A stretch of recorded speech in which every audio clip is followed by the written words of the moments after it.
నమస్తే welcome to mega 9 this is Tejaswi. Kerala సముద్ర తీరంలో హై టెన్షన్ వాతావరణం నెలకొంది.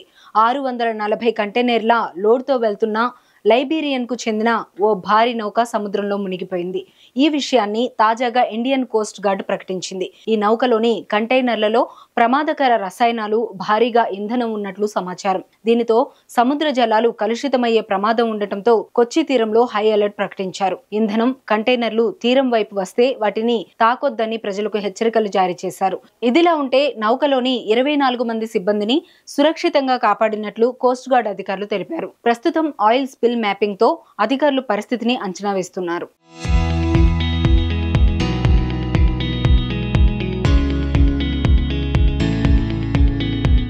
కొచ్చి తీరానికి సుమారు 38 నాటికల్ మైళ్ల దూరంలో ఈ ప్రమాదం జరిగింది. ఈ నౌక పేరు MSC ఎల్సా 3. ఇది 184 మీటర్ల పొడవైన నౌక. మొదట ఈ నౌక ఒకవైపునకు ఒరిగిపోయింది. అప్పుడు కొన్ని కంటైనర్లు సముద్రంలో పడిపోయాయి. తర్వాత నౌక పూర్తిగా సముద్రంలో మునిగిపోయిందని, అందుకు సంబంధించిన వీడియో ఇప్పుడు వైరల్ అవుతుంది. ఈ నౌకలో మొత్తం 640 కంటైనర్లు ఉన్నాయి. వీటిలో 13 కంటైనర్లలో ప్రమాదకరమైన కెమికల్స్, మరో 12 కంటైనర్లలో కాల్షియం కార్బైడ్, మిగిలిన కంటైనర్లతో పాటు నౌకలో 84.44 మెట్రిక్ టన్నుల డీజిల్, 367 మెట్రిక్ టన్నుల ఫర్నేస్ ఆయిల్ కూడా ఉందని అధికారులు తెలిపారు.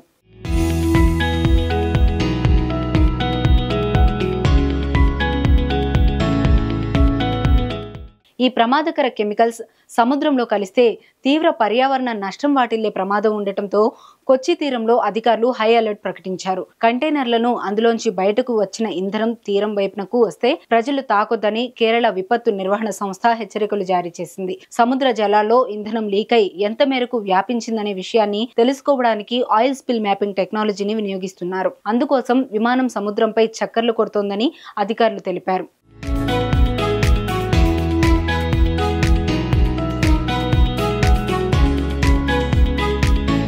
లైబీరియాకు చెందిన ఈ భారీ నౌక విజంజం పోర్ట్ నుండి శుక్రవారం బయలుదేరింది. 184 మీటర్ల పొడవున్న MSC ఎల్సా 3 నౌక శనివారం మధ్యాహ్నానికి కొచ్చిన్ చేరుకోవాల్సి ఉంది. అయితే ఆ నౌక కంటైనర్లతో సహా సముద్రంలో మునిగిపోయింది. ఇది గమనించిన ఇండియన్ కోస్ట్ గార్డ్ వెంటనే స్పందించి సహాయక చర్యలు చేపట్టింది. నౌకలోని మొత్తం 24 మంది సిబ్బందిని సురక్షితంగా తీరానికి తీసుకొచ్చింది.